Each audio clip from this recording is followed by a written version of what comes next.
The man had just walked into the bathroom when he heard a loud noise overhead, followed by a violent explosion. Looking up, he saw that the ceiling had been smashed open, leaving a gaping hole. Several fighter jets roared past suddenly. Outside, an ear-piercing alarm blared. Ignoring his wife's questions, John hurried outside to investigate, only to be stunned by the scene before him. A crashed passenger plane had collided with the apartment building across the street. John initially thought it was just a simple crash accident, but his female neighbor looked terrified. Run! They're biting! Just as John finished speaking, Karen heard screams coming from outside. They rushed to the window and were horrified to see their neighbor being pinned to the ground and savagely bitten by two other people. At that moment, the television news was also broadcasting. A terrifying virus had swept through the city, turning people into bloodthirsty zombies. The news anchor warned everyone to stay indoors and wait for rescue. John and Karen immediately took stock of all the food in the house and recorded everything in a notebook, only to find they had just a few days' worth of supplies. With no other choice, they decided to risk going outside to see if they could find some supplies at the neighbor's house. If the front door on the first floor was closed, then the hallway might be safe. Fortunately, there were no zombies outside, and the neighbor's door was conveniently open. They returned home with their arms full of supplies. These provisions would last them a long time. Now, they just needed to lock the door and stay safely inside, waiting for rescue. However, to prevent zombies from breaking in, they also prepared some self-defense tools. However, time went by, but the so-called rescue was nowhere to be seen. Karen began to worry. What if no rescue came? Would they end up like their neighbors, devoured by zombies? John reassured her not to be afraid, that everything would be alright. At least they were still alive. And compared to others, they were lucky. Hearing her husband's words, Karen gradually calmed down. To pass the time, they began exercising together. Sometimes they jogged in the living room, sometimes they do exercises. But that evening, after finishing their workout, they heard what seemed like footsteps outside the door. Naively thinking it was a rescue team, they opened the door without hesitation. To their shock, it was a zombie trying to break in, giving them a fright. Fortunately, they reacted quickly and didn't let the zombie get inside. Having their first close encounter with a terrifying zombie, the couple nervously smoked a cigarette to calm their nerves. Then, they bravely opened the door again and saw that the zombie had disappeared. John quickly poured broken ceramics at the doorway to create a trap against zombies. Now they could exercise in peace,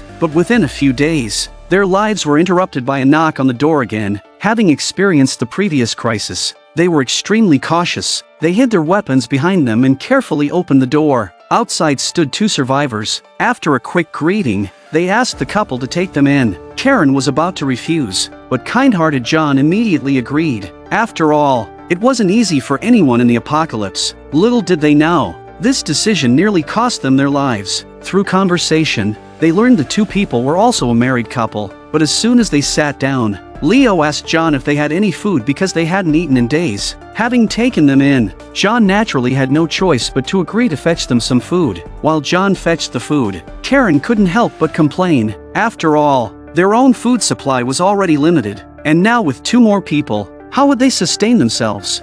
Moreover, they knew nothing about this couple. What if they turned out to be bad people? So, after discussing it, John and Karen decided that once they finished eating, they would ask the couple to leave. However, when the moment came, Karen hesitated and couldn't bring herself to say it. Leo and his wife weren't fools. They saw the difficulties John and Karen were facing. So, they offered to help with whatever tasks they could if they were allowed to stay. With such an offer on the table, John and Karen couldn't say much more and reluctantly agreed. However, the next morning, something happened that made Karen regret her decision. She urgently needed to use the bathroom, but found that Emily had been in there for ages. Emily's behavior was quite outrageous. She deliberately took her time, not rushing at all, and only leisurely walked out after flushing. Emily's actions completely infuriated Karen. During breakfast, Karen didn't bother sparing Leo and Emily's feelings and directly assigned them to do housework. Leo and Emily had no choice but to comply. But no sooner had they finished in the kitchen than Karen assigned them to sort the laundry. Karen intended to use this method to make Leo and Emily leave voluntarily. Unexpectedly,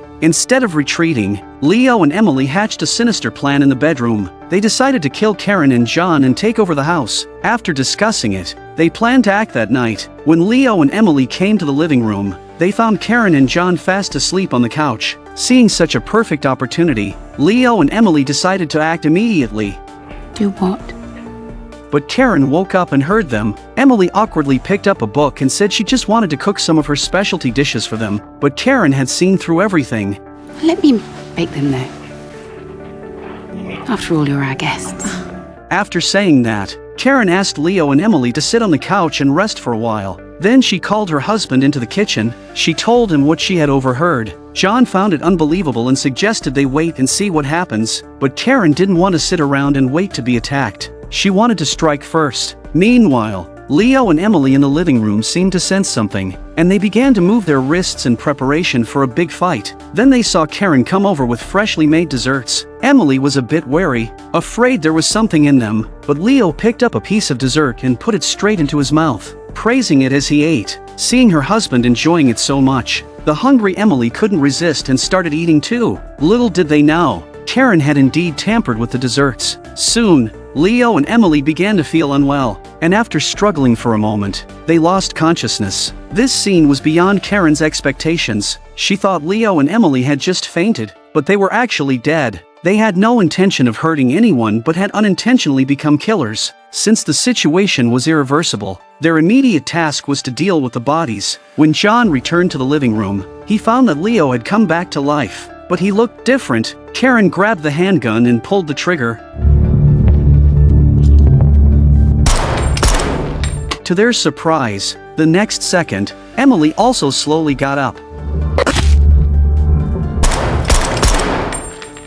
Seeing the two corpses on the floor, John instantly realized that they had also been infected by the virus and would mutate after death. Without wasting any time, they quickly dragged the bodies outside to dispose of them. Clearly, the situation was much more serious than they had imagined. Perhaps there was no rescue team at all. John and Karen were now disheartened. Rather than living in constant fear, they decided to live their remaining days to the fullest. So, the couple began to enjoy their time together in the post-apocalyptic world. They treated each day as if it were their last, so even if they turned into zombies, they wouldn't have any regrets. But that evening, as they were drinking and about to get intimate, there was another knock on the door. Hearing the person outside claim to be from a rescue team, Karen happily opened the door without much thought. To their horror, it was a group of thugs, and John and Karen were quickly overpowered. It turned out the light had given away their position. The thugs threatened John with a knife, demanding all their valuables and supplies, or they would disfigure Karen. Without hesitation, John agreed, but the leader,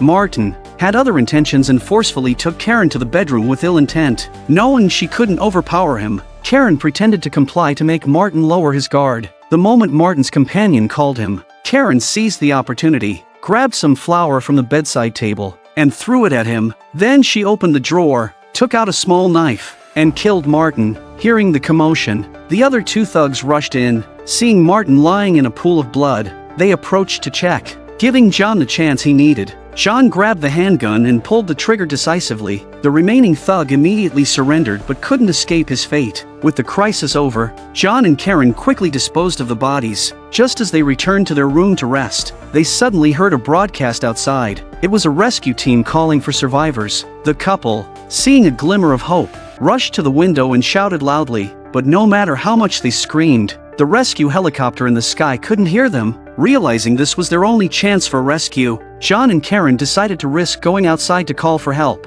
To their horror, when they opened the door, they found the entrance filled with zombies. The noise had clearly attracted them. Without hesitation, John grabbed a hammer and started desperately hitting the zombies, trying to force his way out, but the zombies were incredibly resilient. Several hits made no difference. They had no choice but to shut the door again. When John returned to the window, the rescue helicopter had already disappeared. Their hope of being rescued vanished, with their food supply running low. The next morning the couple had to venture out again to find supplies. Knowing that there were zombies out there, this time they went out fully prepared and armed. When the door to the room closed, the sound of a fierce fight was heard in the corridor. Soon after, they returned in a panic. The zombies outside were too many, and they couldn't break through. Worse yet, Karen had been bitten on the calf by a zombie. They both knew what a bite meant. John tried to comfort Karen, saying that being bitten didn't necessarily mean she would turn into a zombie since Leo and Emily only mutated after they died. He added that maybe some pharmaceutical company had developed a vaccine,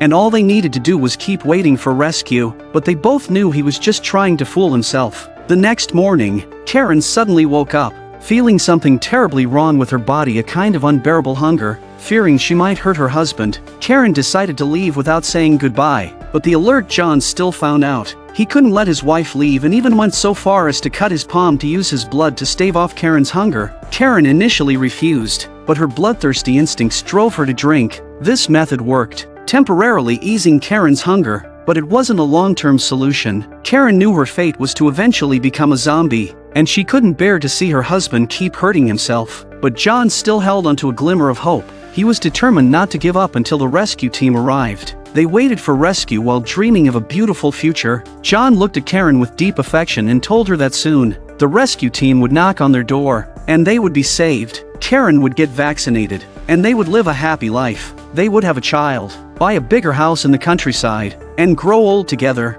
As he spoke, tears welled up in John's eyes. Dreams are always beautiful, but reality is cruel. In the end, Karen left John, leaving a farewell letter in the bathroom. John instantly understood what had happened and nervously opened the guest bedroom. Lifting the plastic sheeting, he saw that Karen had already mutated. Before completely losing her mind, Karen had tied herself up to prevent harming her husband. A note was pinned to her chest that read, "If you love me, kill me." Seeing this, John was overcome with grief but knew he had to make a heartbreaking decision. He stumbled back to the bedroom, took the handgun, and returned. After a moment of hesitation, he slowly aimed the gun at his wife. It was unclear how much time had passed when the door finally opened. It was the belated rescue team. When the rescue team entered the apartment, they were utterly shocked by what they saw. John had ultimately been unable to pull the trigger and had chosen to turn into a zombie alongside Karen. The rescue team was deeply moved by the scene. Finally, a few gunshots rang out as they helped John and Karen leave this world.